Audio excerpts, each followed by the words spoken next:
ആകാശവാണി. നമസ്കാരം. വാർത്തകൾ വായിക്കുന്നത് ശ്യാമ.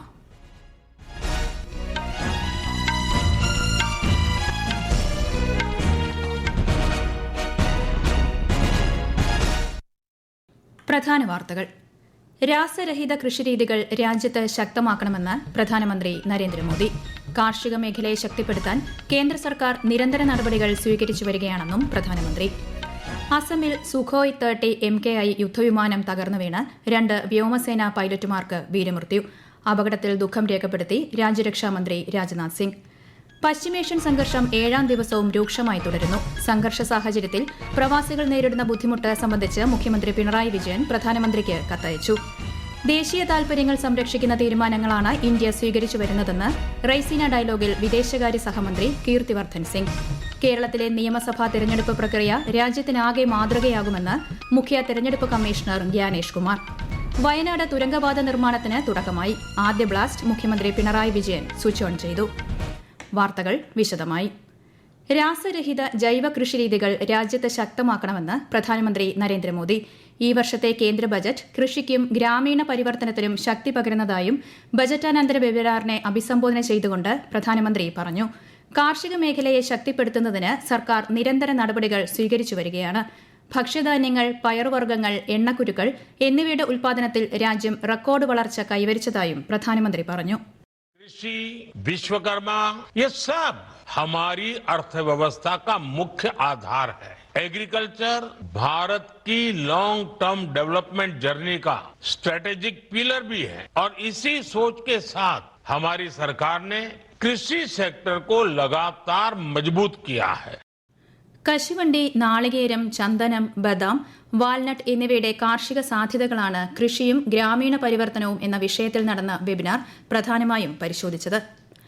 അസമിൽ സുഖോയ് 30 MKI യുദ്ധവിമാനം തകർന്നു വീണ് 2 വ്യോമസേന പൈലറ്റുമാർക്ക് വീരമൃത്യു. സ്ക്വാഡ്രൺ ലീഡർ അനുജിന്റെയും ഫ്ലൈറ്റ് ലഫ്റ്റനന്റ് പർവേഷ് ദുക്കറിന്റെയും വിയോഗത്തിൽ രാജ്യരക്ഷാമന്ത്രി രാജ്നാഥ് സിംഗ് ദുഃഖം രേഖപ്പെടുത്തി. ജോർഹട്ട് വിമാനത്താവളത്തിൽ നിന്ന് ഏകദേശം 60 കിലോമീറ്റർ അകലെ കർബി ആംഗ്ലോങ് ജില്ലയിൽ പതിവ് പരിശീലന ദൌത്യത്തിനിടെ ഇന്നലെ രാത്രിയാണ് സുഖോയ് 30 യുദ്ധവിമാനം തകർന്നു വീണത്. വീരമൃത്യു വരിച്ച ഉദ്യോഗസ്ഥരുടെ ധൈര്യവും സേവന മനോഭാവവും സദാ ഓർമ്മിക്കപ്പെടുമെന്ന് ശ്രീ രാജ്നാഥ് സിംഗ് സമൂഹമാധ്യമത്തിൽ കുറിച്ചു. പശ്ചിമേഷ്യൻ സംഘർഷം 7ാം ദിവസവും രൂക്ഷമായി തുടരുന്നു. ഇറാനെതിരെ അമേരിക്കയും ഇസ്രായേലും സംയുക്ത വ്യോമാക്രമണം തുടരുമ്പോൾ ഇറാൻ മിസൈലുകളും ഡ്രോണുകളും ഉപയോഗിച്ച് തിരിച്ചടി ശക്തമാക്കി. പശ്ചിമേഷ്യയിലെ ഏറ്റവും വലിയ അമേരിക്കൻ സൈനിക താവളമായ ദോഹ അൽ ഉദൈദ് വിമാനത്താവളത്തെ ലക്ഷ്യം വെച്ചുള്ള ഡ്രോൺ ആക്രമണം വിജയകരമായി പ്രതിരോധിച്ചതായി ഖത്തർ പ്രതിരോധ മന്ത്രാലയം വ്യക്തമാക്കി. മനാമയിലെ 2 പാർപ്പിട സമുച്ചയങ്ങളിലടക്കം ഇറാൻ ആക്രമണം നടത്തിയതായി ബഹ്റിൻ അറിയിച്ചു. ഇറാൻ മിസൈലുകളുടെയും ഡ്രോണുകളുടെയും വ്യോമ പ്രതിരോധ സംവിധാനത്തിലൂടെ തടഞ്ഞതായി UAE വ്യക്തമാക്കി. ലെബനൻ സായുധ വിഭാഗമായ ഹിസ്ബുള്ളയുടെ ബെയ്റൂട്ടിലെ ആസ്ഥാനം തകർത്തതായി ഇസ്രായേൽ വ്യോമസേന അറിയിച്ചു. ഹിസ്ബുള്ള കമാൻഡർ സയ്യിദ് അലി ജുമയെ വധിച്ചതായും ഇസ്രായേൽ വ്യക്തമാക്കി. അതിനിടെ Iran Islamic revolutionary guard corps ആയുധം വെച്ച് കീഴടങ്ങണമെന്ന് US പ്രസിഡന്റ് ഡൊണാൾഡ് ട്രംപ് ആവശ്യപ്പെട്ടു. എന്നാൽ US ഭരണകൂടവുമായി ഇറാൻ ചർച്ച നടത്തുന്നതിനിടെയാണ് ആക്രമണം ഉണ്ടായതെന്നും യുദ്ധത്തിനായി രാജ്യം തയ്യാറാണെന്നും ഇറാൻ വിദേശകാര്യമന്ത്രി സയ്യിദ് അബ്ബാസ് അരാക്ചി പ്രതികരിച്ചു. പശ്ചിമേഷ്യയിലെ സംഘർഷ സാഹചര്യത്തിൽ വിവിധ രാജ്യങ്ങളിലെ പ്രവാസികൾ നേരിടുന്ന ബുദ്ധിമുട്ട് സംബന്ധിച്ച് മുഖ്യമന്ത്രി പിണറായി വിജയൻ പ്രധാനമന്ത്രി നരേന്ദ്രമോദിക്ക് കത്തയച്ചു. ഗൾഫ് രാജ്യങ്ങളിൽ നിന്നും ഇന്ത്യയിലേക്കുള്ള വിമാന സർവീസുകളിൽ തടസ്സം നേരിട്ടതോടെ മലയാളികൾ ഉൾപ്പെടെയുള്ളവർ കുടുങ്ങിക്കിടക്കുകയാണെന്ന് കത്തിൽ വ്യക്തമാക്കുന്നു. രോഗികളും വയോജനങ്ങളും ഉൾപ്പെടെ അടിയന്തരമായി നാട്ടിലെത്തേണ്ടവർക്ക് പ്രത്യേക സജ്ജീകരണങ്ങൾ ഏർപ്പെടുത്തണമെന്നും ഈ സമയത്തെ അമിത വിമാനക്കൂലി നിയന്ത്രിക്കണമെന്നും മുഖ്യമന്ത്രി ആവശ്യപ്പെട്ടു. ദേശീയ താൽപര്യങ്ങൾ സംരക്ഷിക്കുന്ന തീരുമാനങ്ങളാണ് ഇന്ത്യ സ്വീകരിക്കുന്നതെന്നും സംഭാഷണത്തിനും നയതന്ത്രത്തിനുമാണ് രാജ്യം ഊന്നൽ നൽകുന്നതെന്നും വിദേശകാര്യ സഹമന്ത്രി കീർത്തിവർദ്ധൻ സിംഗ്. റൈസീന ഡയലോഗ് 2026 2ാം ദിന സമ്മേളനത്തെ അഭിസംബോധന ചെയ്യുകയായിരുന്നു അദ്ദേഹം.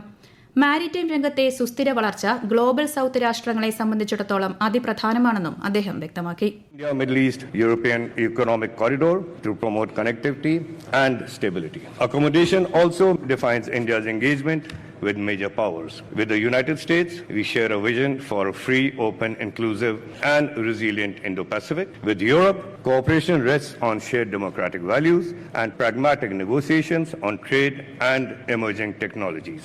ആഗോള ഊർജ്ജ വിപണിയിലെ സ്ഥിരത ഉറപ്പാക്കുന്നതിനായി റഷ്യൻ എണ്ണ വാങ്ങാൻ ഇന്ത്യയ്ക്ക് 30 ദിവസത്തെ ഇളവ് അനുവദിച്ച് America. US treasury secretary Scott ബെസന്റാണ് ഇക്കാര്യം പ്രഖ്യാപിച്ചത്.